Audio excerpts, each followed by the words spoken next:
Hola, les habla Javier Escamilla y le invito a que me acompañe en esta nueva serie de estudios bíblicos para vivir mejor. En este estudio aprenderemos lo que la Biblia enseña acerca de las bendiciones y las maldiciones.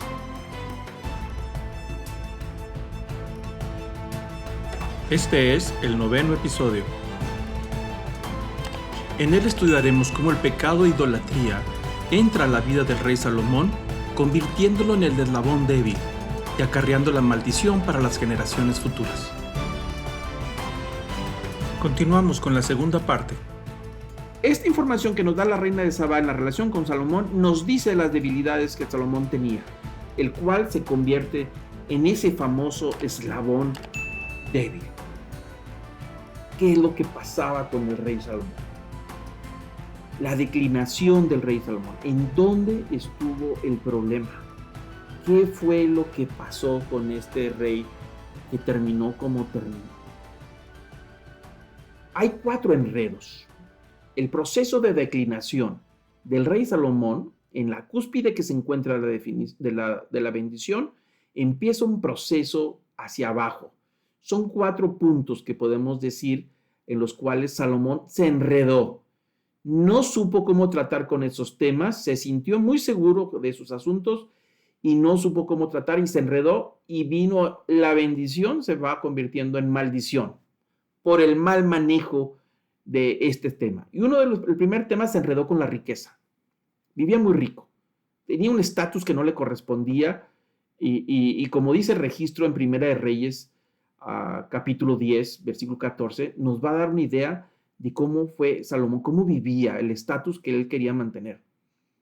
Dice, el peso del oro que llegaba a Salomón en un año era de 666 talentos de oro, sin contar lo de los mercaderes, las mercancías de los comerciantes, de todos los reyes de Arabia y de los gobernadores de la tierra. Él recolectaba esas cantidades de oro, como los tenían esos convenios, en esos convenios que había hecho con todos los reyes vecinos en los acuerdos matrimoniales. Dice, y el rey Salomón hizo 200 escudos grandes de oro batido, usando 600 ciclos de oro de cada escudo. Es decir, escudos para la guerra eran de oro, en lugar de bronce. También hizo 300 escudos de oro batido, usando 3 minas de oro en cada escudo. El rey los puso en la casa del bosque del Líbano, es decir, en su casa de campo. Ahí estaban sus guardianes con todo este tema de oro. Nos vemos la cantidad que tenía de riqueza, ¿no? Y sigue diciendo el pasaje, el versículo 18, el versículo 18 dice, hizo además un gran trono de marfil y lo revistió de oro finísimo. Un trono carísimo.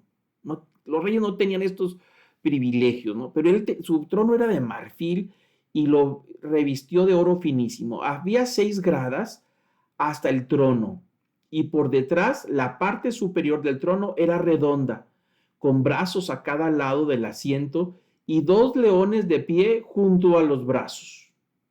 Y 12 leones estaban de pie ahí en las 6 gradas, uno a cada lado del otro. Nada semejante se hizo para ningún otro reino. Todos los vasos de beber del rey Salomón eran de oro. También todas las vasijas de la casa del bosque del Líbano eran de oro puro. Ninguna era de plata. Esta no se consideraba de ningún valor en los días de Salomón, porque el rey tenía en el mar las naves de Tarsis con las naves de Hiram, y cada 3 años las naves de Tarsis venían trayendo oro, plata, marfil, monos y pavos reales. Hasta tenía animales exóticos por todos lados. Y ahí vemos la riqueza solamente de su palacio, la vida que él llevaba y por supuesto su familia también, ¿no? El segundo enredo, ya vimos que se enredó con la riqueza, tenía una obsesión por el poder económico, pero el segundo enredo es el poder militar. Ahí entra Segunda de Reyes, capítulo 10, versículo 26, dice cómo se enredó con esto. Salomón reunió carros y hombres de a caballo, y tenía 1,400 carros de 12,000 hombres a caballo, y los situó en las ciudades de carros y en Jerusalén junto al rey. El rey hizo la plata tan común en Jerusalén como las piedras, e hizo los cedros tan abundantes como los sicomoros que están en el llano. Los caballos de Salomón eran importados de Egipto y de Coa, y los mercaderes del rey los adquirían en Coa por cierto precio. Y se importaba un carro de Egipto por 700 ciclos de plata y un caballo por 150, y de la misma forma los exportaban a todos los reyes de los heteos y a los reyes de Aram. Para simplificar la narración, lo que está haciendo ahora Salomón es que se enredó con el comercio militar, se enredó con el poder militar, es decir, el poder de sujetar a todos. Se obsesionó a tal punto que exportaba material militar a todos los demás reinos, les vendía las armas. Eso es literalmente lo que está sucediendo aquí. No supo reconocer cuando había que mantener un estatus de humildad, inclusive con la defensa, cuando Dios les dijo: yo soy tu protector, yo soy tu defensa, yo soy tu guerrero, yo soy tu estandarte, yo soy el que te va a dar la victoria. Sí había que luchar, sí había que tener armas, por supuesto, para defenderse de los enemigos, pero yo soy el que te doy la victoria. Pero él empezó a confiar en su poder terrenal. Con el dinero que tenía, empezó a asegurarse por sí mismo en lugar de empezar a confiar en Dios. Y empezó a comercializar con las guerras. Y ahí empieza el problema del deterioro de lo que estamos hablando. Se enredó con el poder militar. El tercer enredo. Perdón, me parece que yo me...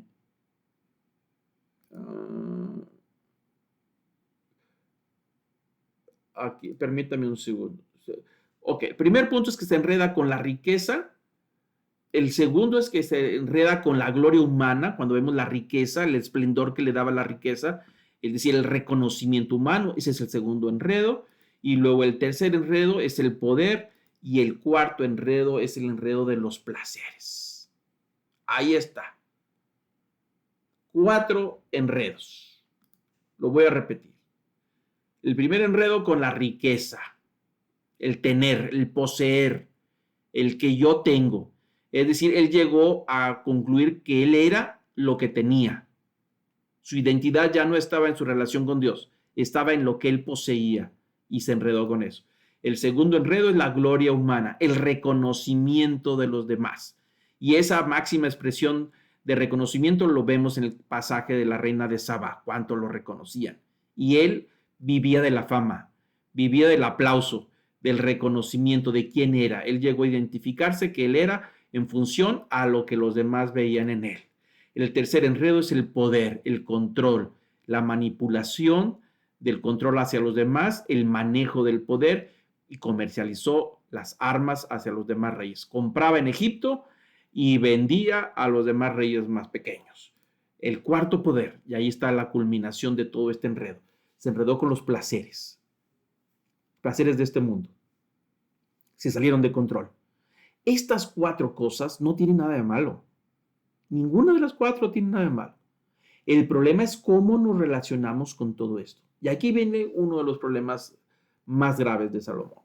Primera de Reyes, el capítulo 11, versículo 1 al 3, nos dice qué pasaba con este problema.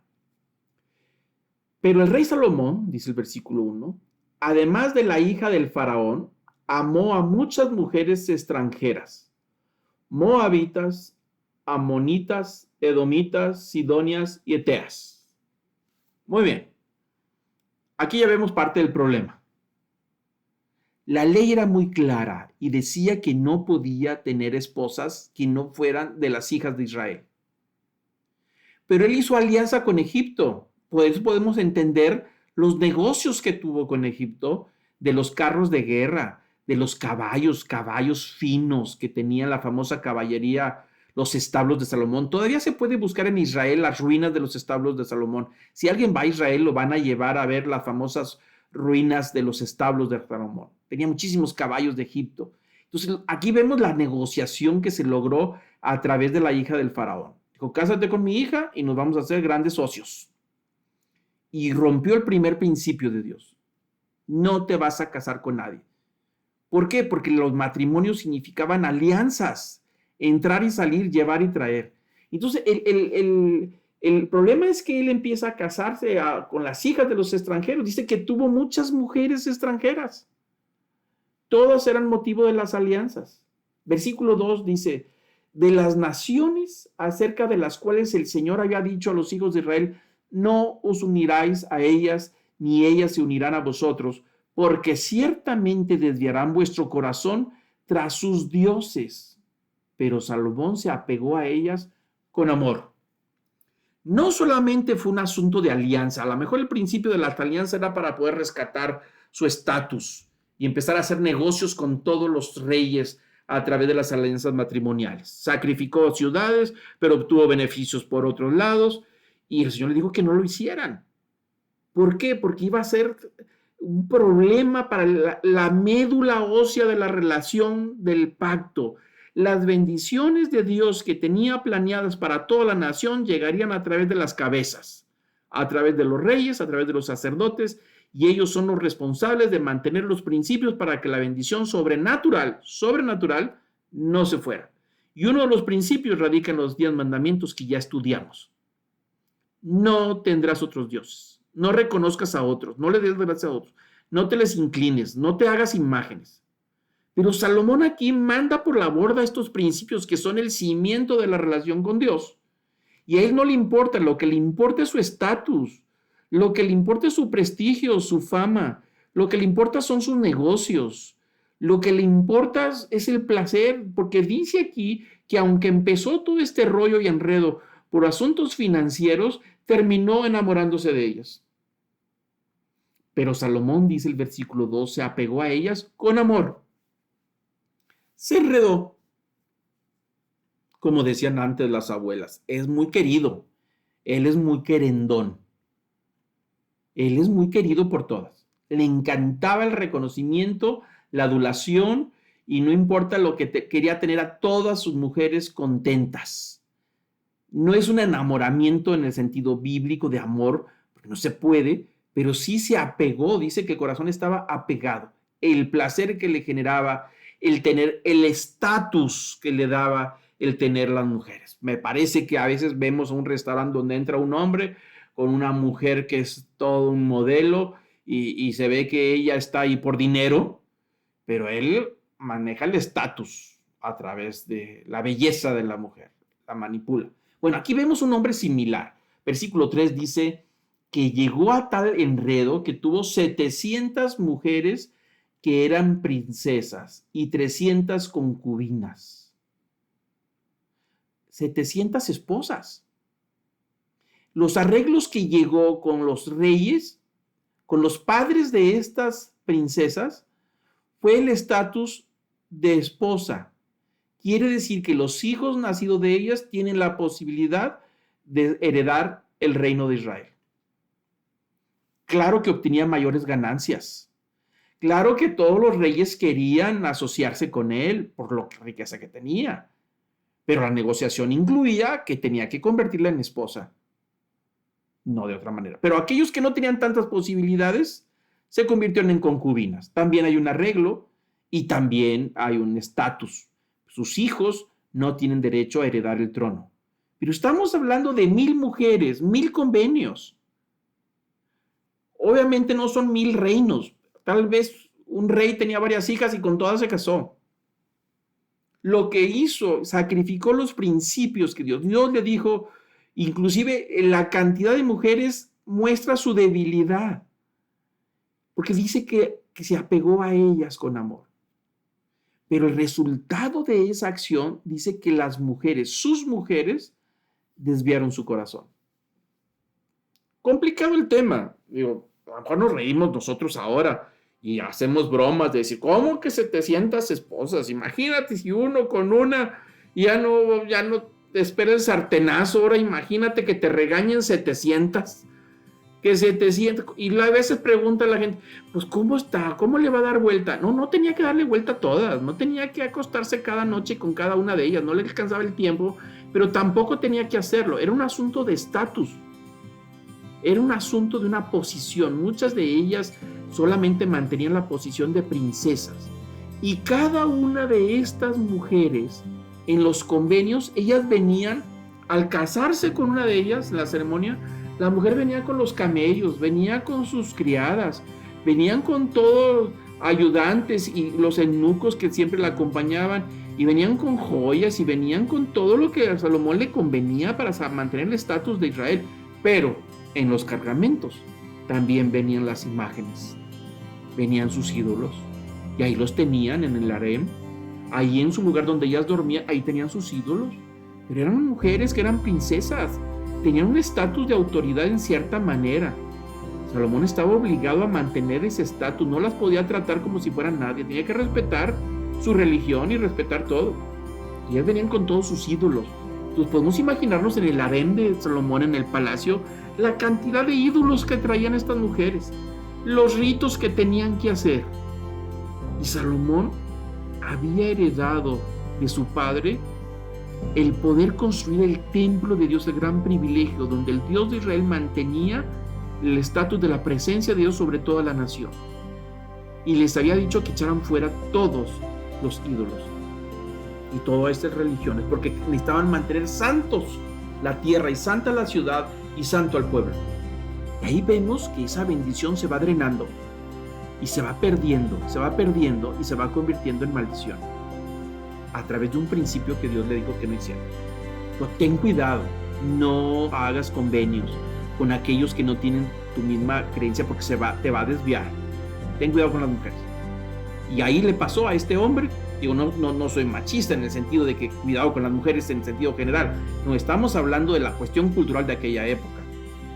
Está diciendo que, ¿por qué? Porque la idolatría, las religiones son asuntos de Estado en aquellos años. Cada reino tenía su propio ídolo y los reyes estaban obligados a mantener esa religión. Y Salomón, en lugar de cuidar la relación con Dios, él empieza a diseminarla. Las mujeres desviaron el corazón de este hombre. El quebrantamiento del estatus, los mandamientos y las leyes llegó a su cúspide de desgracia en los tiempos de Salomón. Vemos que en David llega la cúspide de la bendición más grande. No se ha visto una bendición más grande más que en los tiempos de David. David genera esa bendición por la relación que tiene con Dios, esa bendición sobrenatural, y se la pasa a Salomón. Y con Salomón estamos viendo la cúspide de la declinación. Dice Deuteronomio capítulo 17, versículo 14. Cuando entres en la tierra que el Señor tu Dios te dé, y la poseas y habites en ellas, y digas, pondré un rey sobre mí como todas las demás naciones que me rodean, ciertamente pondrás un rey sobre ti, el rey que el Señor tu Dios escoja. A uno de entre tus hermanos pondrás rey sobre ti. No pondrás sobre ti a un extranjero que no sea hermano tuyo. Además, él no tendrá muchos caballos. Además, él no tendrá muchos caballos, ni hará que el pueblo vuelva a Egipto para tener muchos caballos, pues el Señor te ha dicho, jamás volveréis por ese camino. Estaba en la ley que él no hiciera un ejército grande, ni siquiera que fuera a Egipto a comprar caballos ni carruajes. Estaba prohibido en la ley, pero él lo hizo. Versículo 17. Tampoco tendrá muchas mujeres. Es decir, sí Dios les permitía que tuviera varias esposas para mantener el linaje. Acuérdense los niveles de enfermedad que había, los hijos se morían muy rápido por cualquier cosa, podían morir en las guerras, y era muy fácil que el linaje se perdiera. La dinastía se perdía en cualquier guerra y quedaba el pueblo o la nación sin un rey, y era un problema empezar una dinastía. Bueno, la manera de asegurar que hubiera siempre un heredero era a través de tener varias mujeres. Pero le dice, no debes de tener muchas mujeres, no sea que tu corazón se desvíe. Tampoco tendrás grandes cantidades de plata u oro. Las tres cosas que vimos en los enredos, por alguna razón Dios se lo prohibió para que no se enredara con el poder del terrenal, que no se enredara tampoco con las mujeres y que no se enredara con la riqueza. pues se enredó. Y ahí empezaron los problemas. Y sigue diciendo el versículo 18 en ese pasaje. Y sucederá que cuando él se siente sobre el trono, está hablando del rey, cuando tenga rey, cuando se siente en el trono del reino, escribirá para sí una copia de esta ley en un libro, en presencia de los sacerdotes levitas. Y la tendrá consigo y la leerá todos los días de su vida para que aprenda a temer al Señor su Dios, observando cuidadosamente todas las palabras de esta ley y de estos estatutos, para que no se eleve su corazón sobre su hermano y no se desvíe del mandamiento ni a la derecha ni a la izquierda, a fin de que prolongue sus días en su reino, él y sus hijos en medio de Israel. Y ahí está el tema. Aparte de los requerimientos, que no acumule demasiado poder temporal, que no acumule demasiada riqueza y que no tenga muchas mujeres para que su corazón no se desvíe. Pero aparte, otro requisito a todos los reyes: cada rey va a escribir una copia para sí mismo. Si no sabe escribir, un escriba va a estar al lado de él y él estar viendo cómo están escribiendo la ley. Y esa copia de la ley la va a poner al lado de su trono para que todos los días lea la palabra de Dios, para que forme parte de su vida. Todos somos seres humanos, todos nos desviamos, todos perdemos el equilibrio con la riqueza, con los placeres, con los poderes, todos sin excepción somos así. Esa es parte de la debilidad de la naturaleza de los seres humanos. Pero para poder mantenernos en equilibrio y una sana relación con Dios, para que la bendición no se pierda, debes de leer mi palabra, que te recuerden nuestros principios. Y ahí está. Dios lo puso, lo estipuló, que todos los reyes deberían de mantener una lectura diaria de la palabra de Dios para mantenerse sanos en esos 4 temas, para poder que pudieran librarse de esos enredos, que se recordara todos los días cuál es su plan, su objetivo, cuál es la función de ser rey, cuáles son los planes de Dios, quién es su Señor, quién es su Dios, quién es el que lo protege, de dónde viene la riqueza, de dónde viene el poder, de dónde viene todo. No tenía nada de malo en desear esas 4 cosas. El problema es cómo las satisfizo. Ese fue el problema. Pero dejó de leer, se hizo un lado con todos estos principios que estaban estipulando y dejó de observar cuidadosamente las palabras de la ley. Y dice aquí el versículo 19, para que observando cuidadosamente las palabras de esta ley y estos estatutos, para que su corazón no sea orgulloso y se ponga por encima de sus hermanos, y para que no se desvíe de estos principios ni a la derecha ni a la izquierda. ¿Para qué? Para que no se desvíe, para que la bendición dure, la bendición que le estoy dando. Esa es la razón. Dice, te doy esta palabra no para que te hagas religioso, no para que te hagas un teólogo, no para que presumas de conocimiento, no, para que entiendas mi voluntad y sepas cuál es el principio de la vida. ¿Por qué estás trabajando? ¿Para qué trabajas? ¿Por qué tienes vida? ¿Por qué tienes familia? ¿Por qué tienes hijos? ¿Por qué tienes una relación? ¿Por qué? Para que entiendas cuál es el objetivo por el que te doy los talentos. ¿Por qué eres tan talentoso? ¿Por qué tienes los dones que tienes? Tienes que entender que hay un propósito en todo lo que estás haciendo, porque yo estoy contigo y quiero hacerte prosperar, quiero bendecirte, pero no te desvíes. Yo te voy a bendecir y voy a entregar la bendición en tus manos, y si tú la mantienes solamente con estos principios, ten cuidado con lo que te estoy dando y manténlo limpio para que no se te olvide. Tienes que tener un tiempo todos los días conmigo. Lee la palabra para que no se desvíe. No se desvíe tu pensamiento y tu corazón, para que cumplas, para que el propósito de cumplir con mis objetivos es que la bendición que yo te estoy dando pueda crecer en tu generación y la heredes a la segunda generación. Y la segunda a la tercera. Y así se prolonga la bendición en tus hijos y en medio de toda la nación. Ese es el objetivo de toda esta palabra. Pero vimos que Salomón no lo hizo. Se perdió y se enredó y perdió el objetivo y el sentido de ser. ¿Para qué es el rey? El rey era el encargado de hacer valer esta ley, de cuidar el templo que había heredado de su padre, de mantener a los sacerdotes, el culto al Señor, de mantener la santidad de toda la nación, echando fuera todos los ídolos. Esa es una herencia que recibió el templo, la nación limpiecita y santa. Él la recibió, no le faltaba nada.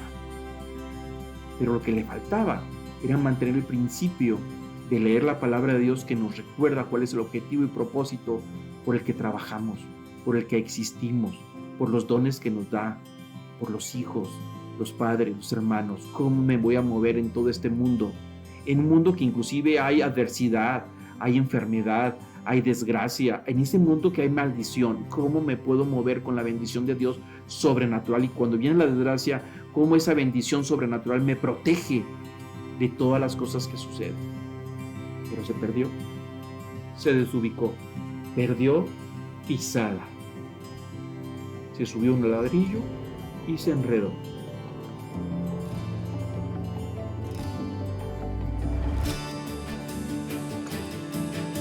Le invito a que me acompañe a continuar con la tercera parte de este episodio,